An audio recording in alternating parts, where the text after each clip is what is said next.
Dans notre service de génie logiciel, nous étudions surtout l'évolution des systèmes logiciels.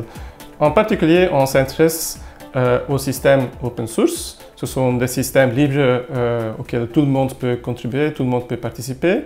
Des systèmes assez connus, des exemples assez connus des systèmes open source sont par exemple Linux, le système d'exploitation Android pour smartphone ou le browser Internet Mozilla Firefox.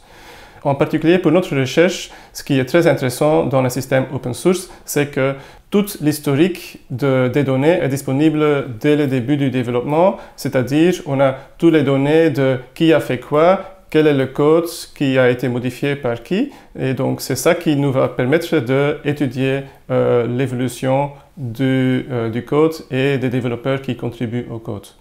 Dans le cadre du projet ARC, on vise à comparer l'évolution de tels systèmes open source avec les systèmes biologiques, comme par exemple les récifs coralliens.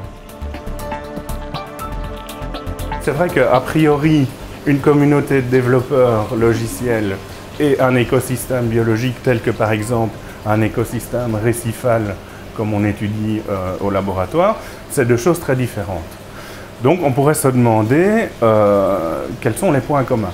Quand on regarde un petit peu plus en détail, on se rend compte que dans un écosystème de type biologique, on va avoir des producteurs primaires. Ici, sur le récif, ce sont les coraux, qui vont élaborer le socle récifal d'une part et produire toutes les ressources qui vont ensuite être utilisées par toute une communauté de poissons et d'autres organismes qui vont se développer donc autour de ce récif et rendre cet écosystème florissant, productif.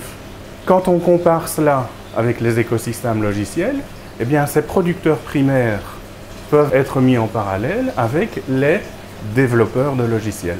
Et de même, les consommateurs sur le récif sont l'équivalent finalement des utilisateurs du logiciel.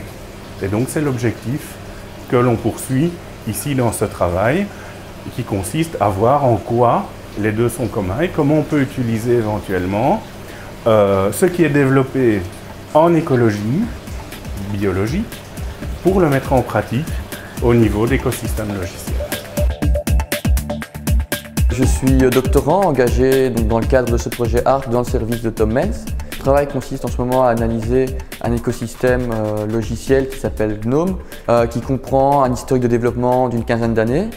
Et donc ça implique plus ou moins 6000 développeurs et ça représente aussi une dizaine de millions de lignes de code. Donc c'est un volume de données assez important à extraire. L'intérêt, c'est de pouvoir discuter après avec nos collègues biologistes dans le but de voir, sur base de ces données que j'ai à ma disposition, quels modèles biologiques peuvent être appliqués pour expliquer l'évolution de cet écosystème GNOME. L'intérêt ultime de ceci, ce serait de pouvoir améliorer la durée de vie et la qualité des logiciels analysés.